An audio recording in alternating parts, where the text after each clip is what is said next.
ਸਾਰਿਆਂ ਨੂੰ ਪਿਆਰ ਭਰੀ ਸਤਿ ਸ਼੍ਰੀ ਅਕਾਲ। ਸਵਾਗਤ ਹੈ ਤੁਹਾਡਾ ਸਾਰਿਆਂ ਦਾ ਪੰਜਾਬੀ ਚੈਨਲ ਦੇ ਵਿੱਚ। ਅੱਜ ਆਪਾਂ ਅਦਰਕ ਤੇ ਲਸਣ ਦਾ ਸੂਪ ਬਣਾ ਕੇ ਤਿਆਰ ਕਰਾਂਗੇ।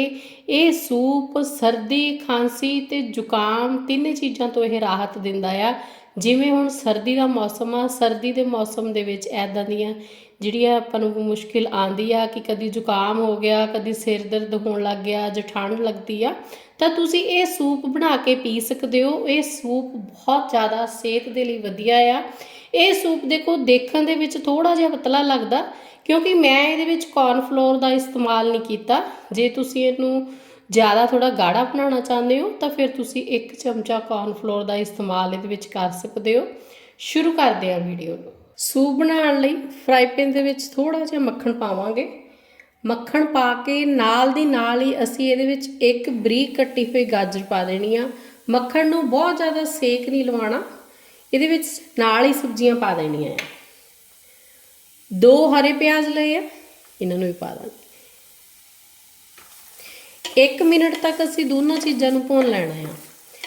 ਪਿਆਜ਼ ਤੇ ਗਾਜਰ ਨੂੰ ਅਲੱਗ ਤੋਂ ਆਪਾਂ ਇਸ ਲਈ ਭੁੰਨਣ ਲੱਗੇ ਆ ਕਿਉਂਕਿ ਸੂਪ ਦੇ ਵਿੱਚ ਕੋਈ ਵੀ ਤੁਸੀਂ ਸਬਜ਼ੀ ਜੇ ਪਾਉਂਦੇ ਹੋ ਤਾਂ ਉਹਦੇ ਵਿੱਚ ਥੋੜਾ ਜਿਹਾ ਕੱਚੇਪਨ ਦਾ ਸਵਾਦ ਰਹਿਣਾ ਚਾਹੀਦਾ ਆ।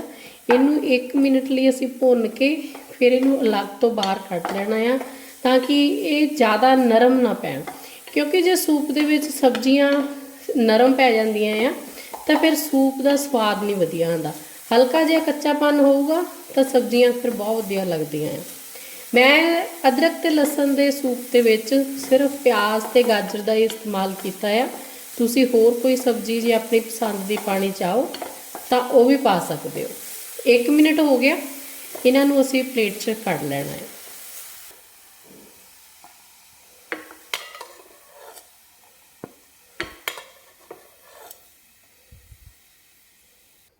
ਉਸੇ ਫਰਾਈ ਪੈਨ ਦੇ ਵਿੱਚ ਥੋੜਾ ਜਿਹਾ ਮੱਖਣ ਪਾਵਾਂਗੇ। ਮੱਖਣ ਦੀ ਜਗ੍ਹਾ ਤੇ ਤੁਸੀਂ ਦੇਸੀ ਘਿਓ ਵੀ ਪਾ ਸਕਦੇ ਹੋ, ਰਿਫਾਈਂਡ ਪਾਉਣਾ ਚਾਹੋ ਰਿਫਾਈਂਡ ਵੀ ਪਾ ਸਕਦੇ ਹੋ। 1 ਵੱਡਾ ਚਮਚਾ ਲਸਣ ਲਿਆ ਬਰੀਕ ਕੱਟ ਕੇ। ਲਸਣ ਨੂੰ ਇੱਕਦਮ ਇਹਦਾ ਬਰੀਕ ਕੱਟ ਕੇ ਫੇਰ ਹੀ ਤੁਸੀਂ ਪਾਉਣਾ ਆ, ਜ਼ਿਆਦਾ ਮੋਟਾ ਨਹੀਂ ਕੱਟਣਾ। 1 ਵੱਡਾ ਚਮਚਾ ਭਰ ਕੇ ਅਦਰਕ ਲਿਆ ਆ, ਅਦਰਕ ਨੂੰ ਵੀ ਇੱਕਦਮ ਬਰੀਕ ਕੱਟਿਆ ਆ। ਇਹਨਾਂ ਦੋਨੋਂ ਚੀਜ਼ਾਂ ਨੂੰ 1-1.5 ਮਿੰਟ ਲਈ ਅਸੀਂ ਭੁੰਨ ਲੈਣਾ ਆ। ਇੰਨਾ ਕੁ ਭੁੰਨਣਾ ਆ ਕਿ ਇਹਨਾਂ ਦਾ ਰੰਗ ਜਿਹੜਾ ਬਦਲਣਾ ਨਹੀਂ ਚਾਹੀਦਾ, ਸਿਰਫ ਕੱਚਾਪਨ ਨਿਕਲਣਾ ਚਾਹੀਦਾ ਹੈ। ਸੇਕ ਘੱਟ ਰੱਖਣਾ ਹੈ, ਘੱਟ ਸੇਕ ਦੇ ਉੱਪਰ ਹੀ ਲਸਣ ਤੇ ਅਦਰਕ ਨੂੰ ਭੁੰਨਣਾ ਹੈ। ਅਦਰਕ ਤੇ ਲਸਣ ਭੁੰਨ ਹੋ ਗਏ। ਹੁਣ ਇਹਦੇ ਵਿੱਚ ਪਾਵਾਂਗੇ ਥੋੜਾ ਜਿਹਾ ਬਰੀਕ ਕੱਟਿਆ ਹੋਇਆ ਹਰਾ ਪਿਆਜ਼। ਚਿੱਟਾ ਜਿਹੜਾ ਇਹਦਾ ਹਿੱਸਾ ਸੀ ਉਹ ਆਪਾਂ ਪਹਿਲਾਂ ਪਾਤਾ ਸੀ ਤੇ ਇਹ ਜਿਹੜੀਆਂ ਹਰੀਆਂ ਭੂਖਾਂ ਰਹਿ ਗਈਆਂ ਸੀ ਇਹ ਹੁਣ ਪਾਈਆਂ। ਥੋੜਾ ਜਿਹਾ ਹਰਾ ਲਸਣ। 2 ਗਲਾਸ ਇਹਦੇ ਵਿੱਚ ਆਪਾਂ ਪਾਵਾਂਗੇ ਪਾਣੀ। 2 ਗਲਾਸ ਦਾ ਮਤਲਬ ਆ ਕਿ 4 ਕੱਪ ਇਹਦੇ ਵਿੱਚ ਆਪਾਂ ਪਾਣੀ ਪਾਉਣ ਲੱਗੇ।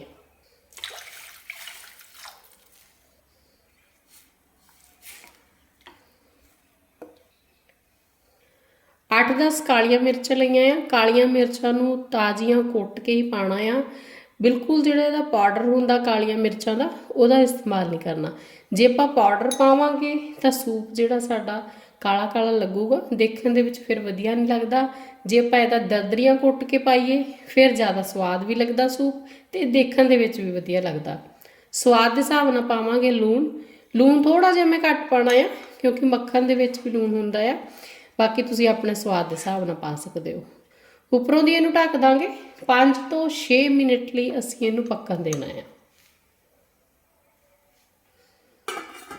ਜਦੋਂ 3-4 ਮਿੰਟ ਹੋ ਜੂਗੇ ਸੂਪ ਨੂੰ ਪੱਕਦੇ ਹੋਏ, ਉਸ ਟਾਈਮ ਆਪਾਂ ਪਿਆਜ਼ ਤੇ ਗਾਜਰਾਂ ਇਹਦੇ ਵਿੱਚ ਪਾ ਦੇਣੀਆਂ ਆ। 3 ਤੋਂ 4 ਮਿੰਟ ਹੋ ਗਏ ਸੂਪ ਨੂੰ ਪੱਕਦੇ ਹੋਏ। ਹੁਣ ਇਹਦੇ ਵਿੱਚ ਆਪਾਂ ਗਾਜਰਾਂ ਤੇ ਪਿਆਜ਼ ਦੋਨੇ ਚੀਜ਼ਾਂ ਪਾ ਦੇਣੀਆਂ ਆ।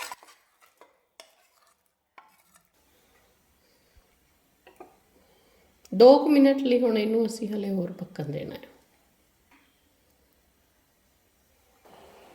6-7 ਮਿੰਟ ਲਈ ਸੂਪ ਨੂੰ ਅਸੀਂ ਪਕਾ ਲਿਆ। ਸੂਪ ਸਾਡਾ ਬਣ ਕੇ ਤਿਆਰ ਆ।